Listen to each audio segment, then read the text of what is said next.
thank you so much for being here. You're ready to take the floor? Yes, I am. Thank you, Manon. Thank you. And everyone, just if you have other questions for Thijs or anyone, just put them also in the chat. And we can talk about them later, or Thijs can answer them directly. Okay, here you go, Aurore. Thank you. Yeah, you see my screen, the sound is good? Yeah. Okay, well, thanks. And for the introduction, that's true. I see the bridge as well. I was thinking, Thijs, that so my talk today is about data visualization, and I was thinking that yeah, my contribution today would be to bring some ideas about how to build responsible data visualization as well, in the sense of creating meaning, but also inclusiveness and asking the right questions. So to tell you a bit about myself, I am a data and analytics consultant currently working in Belgium, and I know Manon and Tom from the Marine Terrain.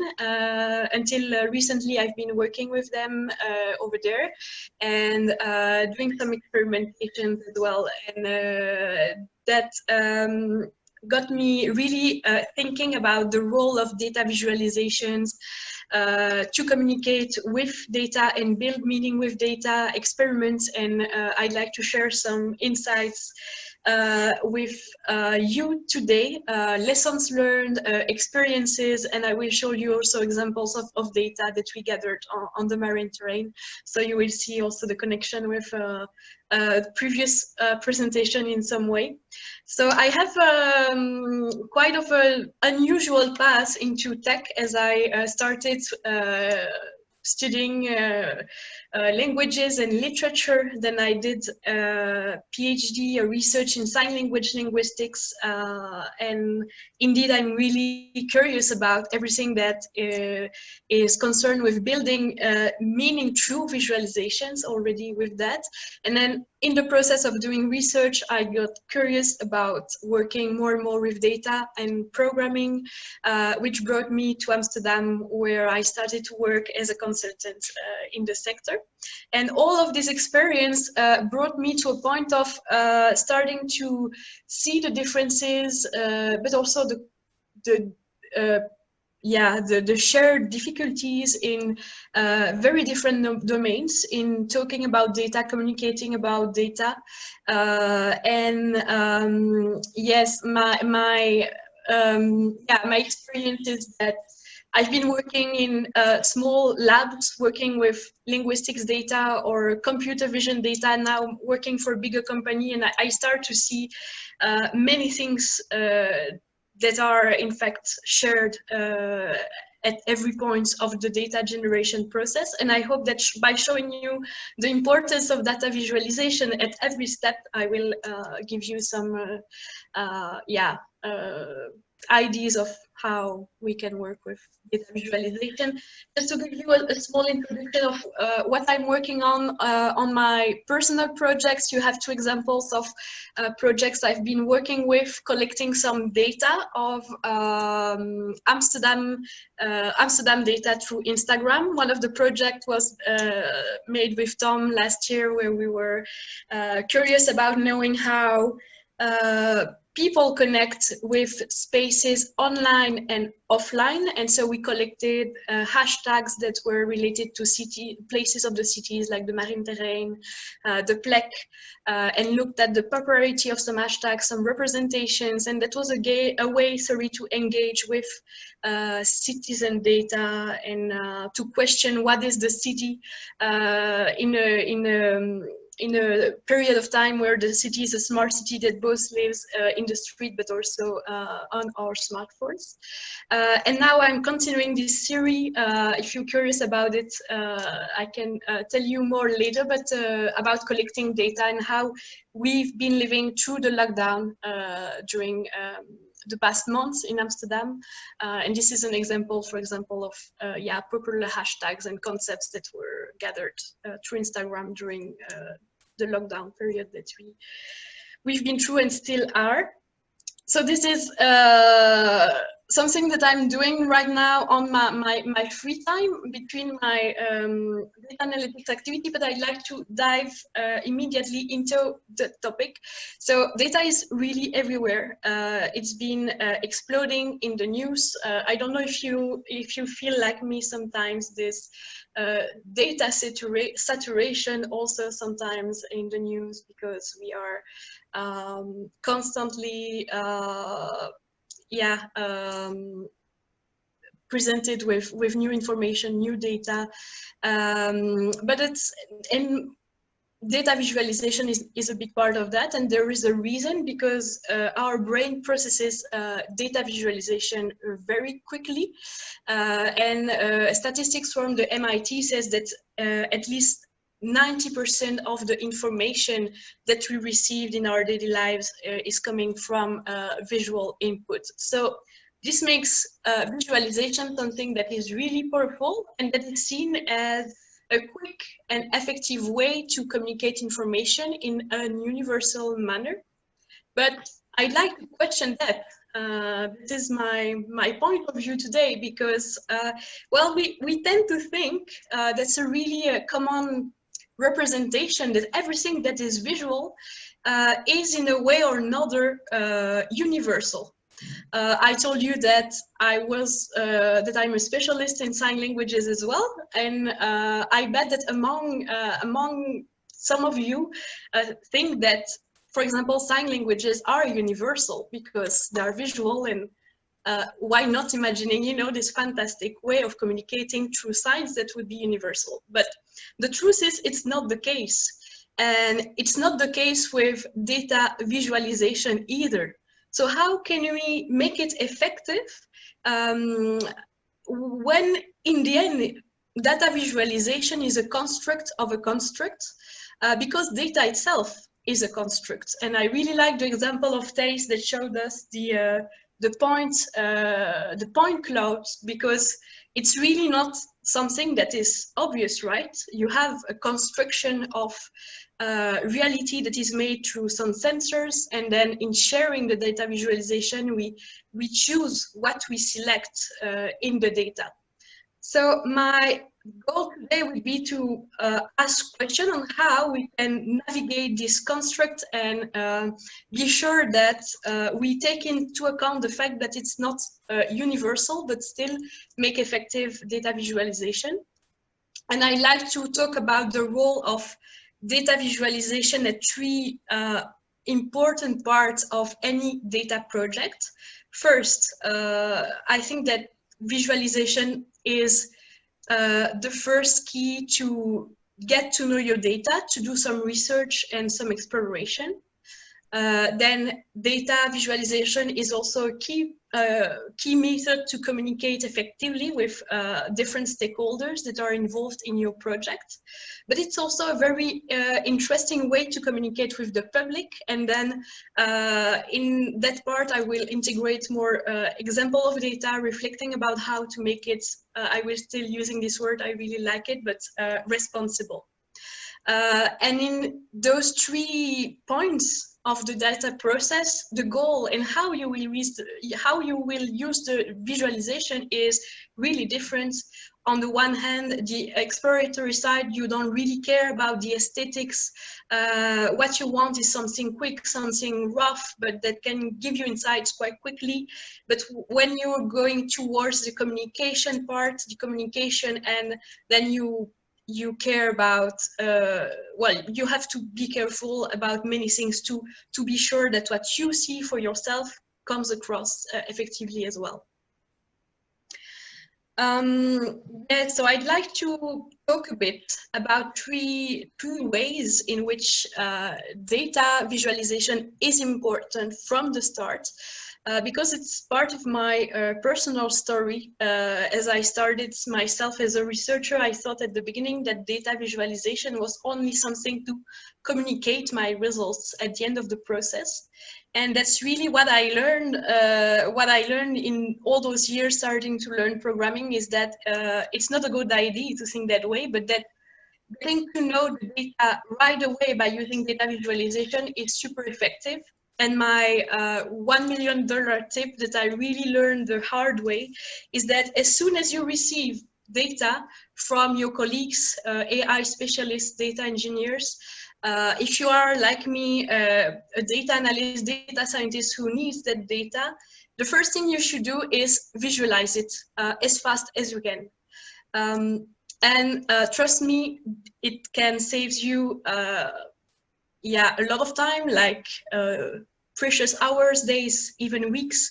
And also it's really, I think, a healthy way to start a good communication with the team about data, because there's something that we don't really talk about, but there is never something as clean data. So as soon as you accept that and you embrace it, and that you're ready to use data visualization to spot where are the errors, the more effective you'll be able to create a process inside of your teams where you can communicate about data and spot errors in a quick and effective way.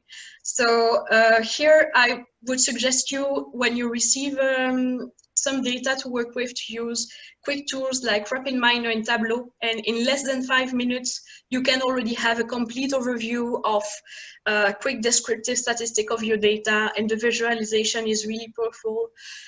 Spot problems, missing values, formats, have already a feel of what you see in the data, which then prepares you for better models and training.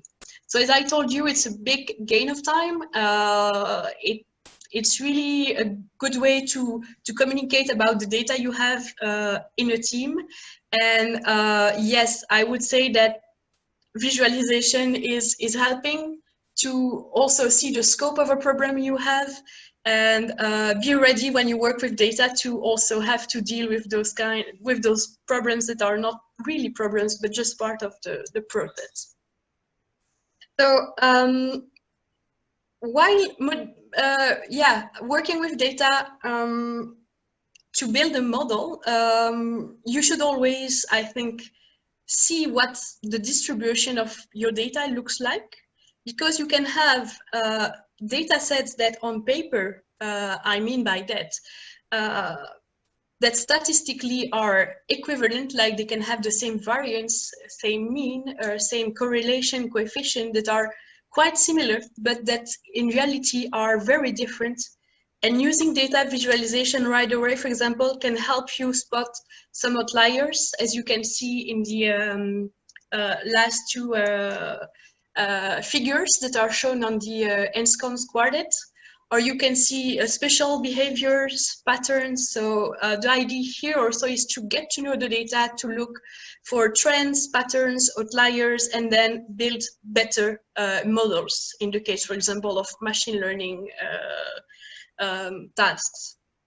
And then, of course, I won't go too deep into that because it's not the main point of the talk.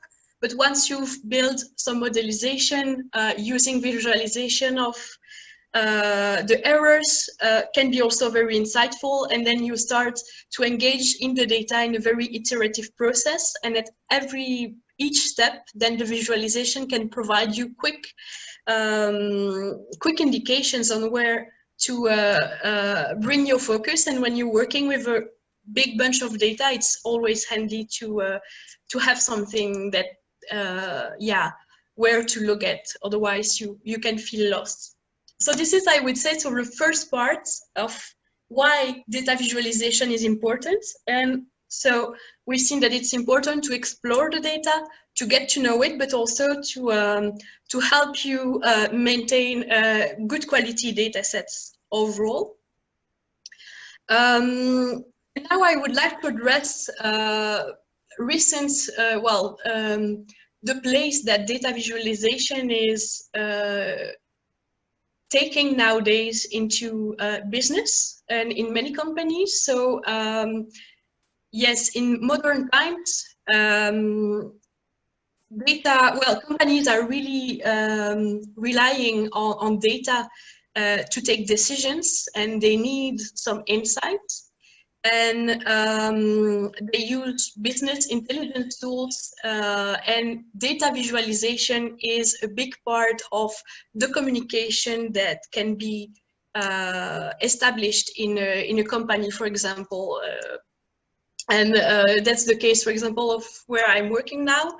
We have full communication at every step of the company is based on reporting about the data, and we're using data visualization for that.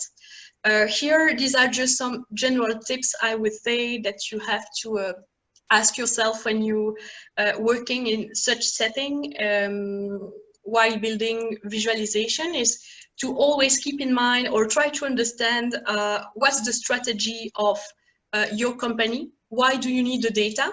For who? And yes, and what is the purpose of it? So, for example, do you need the visualization for management communication or for an operational problem?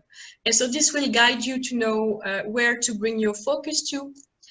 You should always keep in mind, of course, that in a big company you will have different end users, and so try to find a balance between being flexible enough so that it can serve the purposes of different stakeholders, but also respecting some priorities. And also there is, I come back here to something that I see that is really, really important, to the long-term goals and to the false idea that because it's visual, the data will stay transparent. It's not.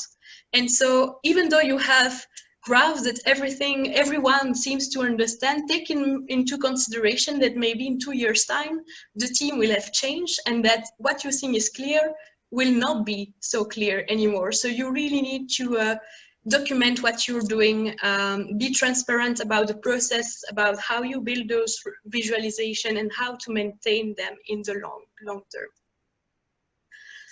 So this is a bit about the big question I have in my day-to-day, but what is more interesting, I think, and that I'd really like to share some examples now about visualization, about how I approach it, practically what I like about it, giving you some tips and ideas, and also trying to make you curious and think about ways to engage with the public. So first of all, okay, so when you have visualization to start with, I would say don't hesitate to make a mess with everything you feel comfortable with. So of course we have fancy programs, but personally I also need sometimes to leave the program for a moment and just use my pencils and then try to think maybe about other representations that are not part of the program that I will work with, but just to, you know, to try to make sense out of it in a way. And I think it's a really important part of the creative process that we don't really talk about, but that really serves me a lot. And this will help you to maybe, when thinking about a graph, to think out of the box. And here is an example, for example, that I've been building for a study that I did this summer. And the question was to study, for example, how people perceive television nowadays. And the question was, do older people and younger generation have different behaviors for television consumption? And also, do they prefer other ways to consume multimedia? And on the left, you have, for example, a data that is quite clear, I think, but it's really focused on only one dimension, that is the age of the people, and then the colors that code for the green people. You have the people that are that prefer television, and in yellow, people that prefer video on demand. And that's quite satisfying, but it's a limited part of the story. It's a limited part of the story, and so I had to leave many data out of it to build this graph, which I didn't like. So in the end, I decided to put my program aside and then just build my synthesis and bring into the figure all the dimensions as well that interact with how people behave, at what are their likings, like their personal situation, the way, well, if they live in a family or not, and other sociological aspects that you cannot always see when you try to just follow classical variables. So try also to think about what are the other dimensions of your data that you could map, but not necessarily in a evident manner. So thinking outside of the usual. Another tip that I can give you is to, whenever you can show your data, then do it. I think it's a good tip in research, but also in journalism, in many situations when you want to communicate about a project. For example, here it's an example from my PhD. I was studying weak handling in sign languages. So what does that mean? It is, as you can see, the fact of articulating signs with hands at different height. With, for example, I can sign this sign, that is the precise way or the formal way to sign, and then the less formal say to sign it. And of course, I could just show the bar graphs, but then I can also give you a feel of how this is changing in a discourse, showing it to the public, and also showing, for example, the formal on the left side and then the informal on the right side. When you have those informalities that comes, and so to have a complete representation of what the variation in discourse looked like. Another example is an example that we built from data on the marine terrain with an algorithm vision, an algorithm that could detect cars, pedestrians, and bicycles. And so here we were trying a few nice ways to incorporate icons to colors, but also mapping of the data in a real space. So to really show what's happening and how the data is reconstructed. So I think this is a nice way to just show what are the numbers, and also to show that, yeah, what it's looked like. Why still, I think there's a question that we have in the previous talk, respecting some privacy, because here the lines are totally anonymized, but still we can have an idea of the movements of those objects in space. And the picture on the right is also an animation where we can see the lines moving. Yes, I think another key point when you want to show some story or some data visualization is to seek for points of comparison. So not think about only one variable, but think about other variables that you can compare it with. It could be a comparison with a period of time, now compared to the past, of compared to another variable. And this is it's a story I made a few months ago. I was curious about knowing how people behaviors changed during Corona. So on Google Trends, did we started to look for different foods or alcohol? And also maybe questions like, how do we fall in love? So this is what I looked at. And okay, so this is the result. It's in French, tomber amoureux, fall in love. And you can see that you have a really big depression that is perfectly aligned with the COVID lockdown. But you can also see that if you compare it with the past, that of course you have the impact of the COVID, but the tendency is that maybe people are not so keen into falling in love anymore, like the trend looks like it's slowing down. But then I was not convinced by the story, because I think that, well, love is an important part of our lives as humans. So I started to think, hey, maybe I should add some comparison in there. And then I compared the data with people looking for Tinder, and then you see a completely different story, right? Because you see that maybe people look less at how to fall in love, but instead they replaced it with looking at Tinder. And then you can see also the same pattern for Tinder before the lockdown with a sharp increase, but then also a decrease during the lockdown period. So every time that you look for comparison like that, it brings a different, it really gives something more to your story, and you can understand phenomena that otherwise would not make sense, because I was not satisfied by the fact that people would have suddenly stopped to look for how to look for relationships or dating tips or anything of that sort. Here, this is a story I'm sure you've seen yourself. This is about challenging traditional representation, and this visualization from a Belgian designer, Karim Douyep, was really, I think, made the buzz. It was created in 2016, and the goal is to challenge the traditional map and to show how the importance of people's vote instead. So I think that it's a really interesting example, because then, yeah, you can shift your perspective just by changing the shapes of the maps and what you want to plot. So do you want to plot the states, or do you want to plot the people?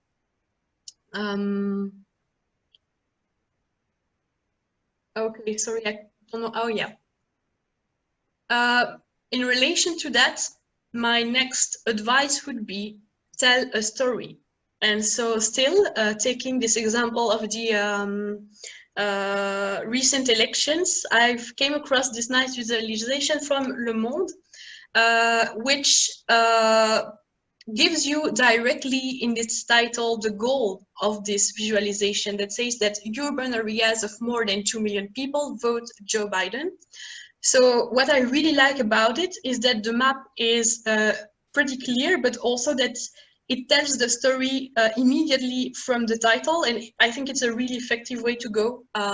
That's something I also like in scientific papers, when you don't have to go to the conclusion to know what the results are, but that the results are given as a title. I think it makes it really powerful, and also when you build a visualization in a story, it should be clear from the start. Yes. I see a question from Manon. No, just wanting to let you know that around 5 minutes more. Okay, okay, good. But I don't mind if it's a little bit longer. Just wanted to say, sorry.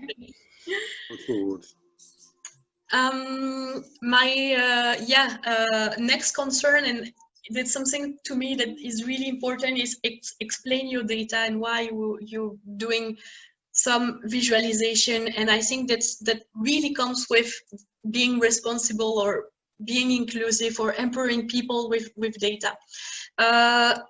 You have to trust me on that, because it's data that I could not find it back into the press. But at the beginning of the COVID crisis, I've seen many graphs like this one that were showing the exponential distribution of the data that way. But then this visualization had a concurrence that was plotting it in on a logarithmic scale, right? That makes much more sense. But my point here is that this representation was seen in all the papers, because it's like we assume that everybody, now that we use data so much, any journalist would be able to choose the right data representation, and that us as readers would be able to know why, or why is it not the most interesting representation or not. So I think that why we are in this time of communicating more and more with data and data visualization, sometimes with complex abstract ideas, it's really key for anybody that does that work to explain it also to the public. Otherwise we miss part of the point and the information. And I don't think that we'll have the time now, but there is the link in my presentation that you can see later.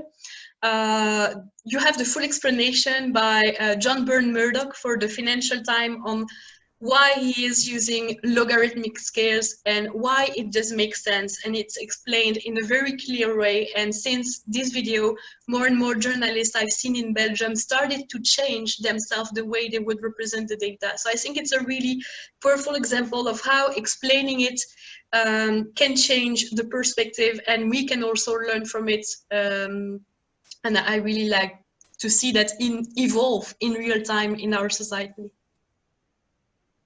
A lot of people have been asking. Yes, I will skip this for now. Yes, along with this, the user experience is really important. There is a Dutch artist I really appreciate, Nadje Brenner, and she's been building great data visualization, and she also takes the time step by step to explain the graphs and the story to her audience. And here you have the link as well. You can take the time to explore.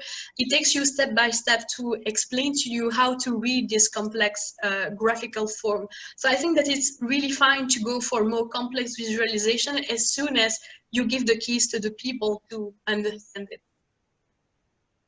Another aspect that I'd like to remind you of is that we are not equal regarding to how we see colors and shapes. And for example, color blindness is part of our society. I've been also working with people that have Usher syndrome, so that they need more contrast to be able to read more easily.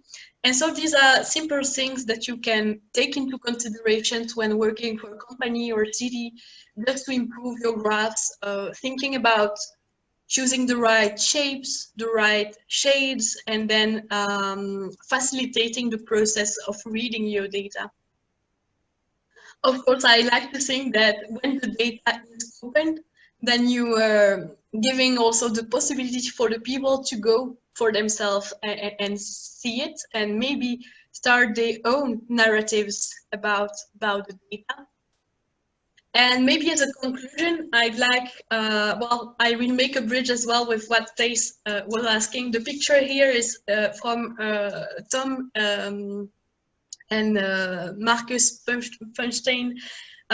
So their experiment about how to measure social distance on the marine terrain. I took this picture because it inspires me as a data designer, and I also ask myself a lot of questions. So we have data that is, as we said, a construct, and we have now intelligent systems that can measure when two people are in contact and when the contact is less than 1.5 meters. But my question is, what do we want to show?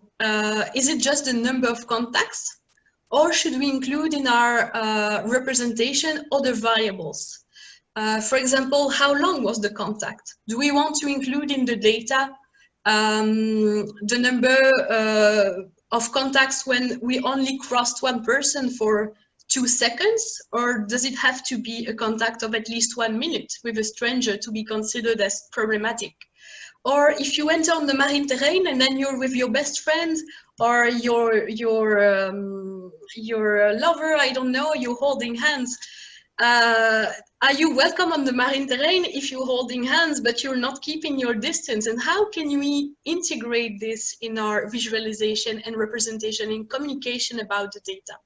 So my conclusion is more an open question, but with all those tips and recommendations, my conclusion is that we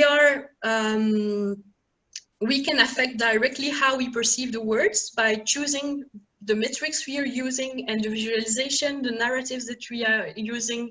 And my question is, how can we make people feel empowered and safe rather than powerless? And this is it for my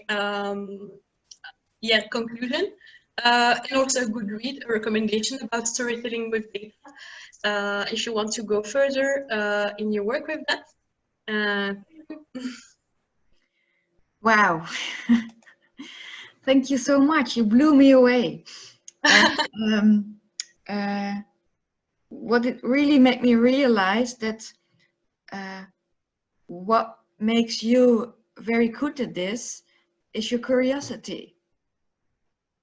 Thank you. To understand, wanting to know more, wanting to discover different insights, different storylines, especially in the example of tomber amoureuse versus looking for Tinder.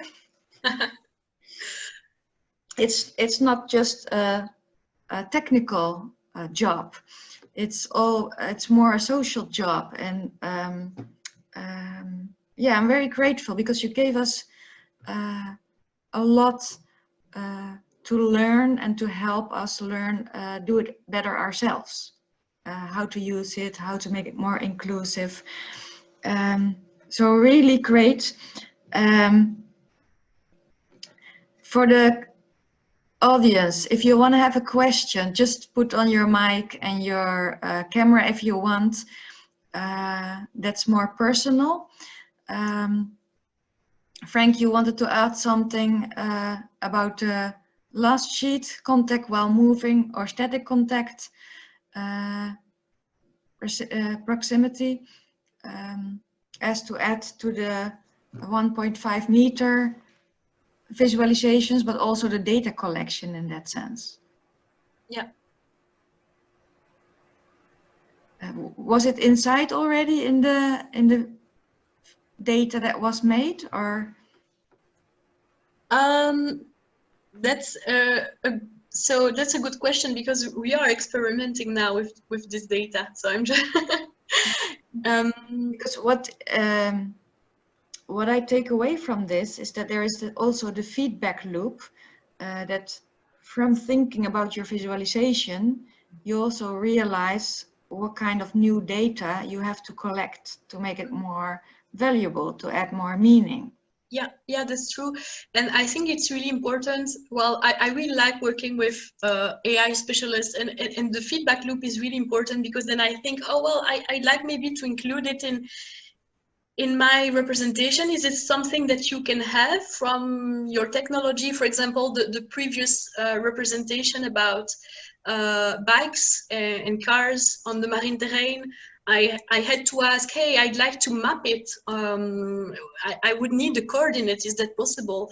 And then I could have not the coordinates, but of course the pixel coordinates, right? And so it's not something that is or isn't there. It's a co-construction. And this is what I like about it. So here it's a bit the same thing. The tech is being explored, and I'm wondering also from my social scientist, of course, background, I'm wondering, hey, what would interest me also to ask if I could to develop, include, or yeah. That, yeah. So anyone else having a question? Please take the opportunity. What would you think are the best tool is asked? Okay, well, best tools, I would say there are many great tools that are great for different goals.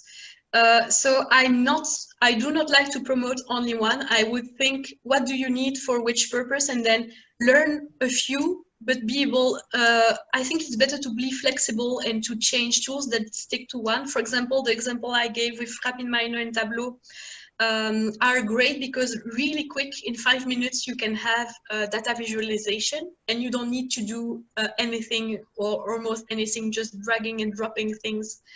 But if you want to build something, I would then use Python, R, or D3GS, when you can program, and then you have much more control, and you can be much more creative with your data. And of course, you lose part of the control when you're going for a program like Tableau, but Tableau is great if you do not have programming skills, because you can do amazing things that have a great impact, I think, aesthetically, but also gives you the possibility to have interactive user interfaces, which I really love. So I would, yeah. Interesting. I'm just looking up, because what I really liked was this guy who on Twitter, I don't know if you seen the newsletter, or he wanted to start a data club. And I'm thinking, especially now when I hear your story, this is also something that you have to learn with other people. Challenging yourself, but also by asking questions to others, being inspired. And I'm putting the link in the chat. This Arjen van der Meij wants to start a data club that every month, like you do as a hobby, I think, or just a passion.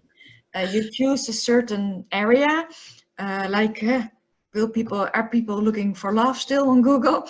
And then everyone goes away and comes back together next month, showing what I did with the data, how they have visualized it.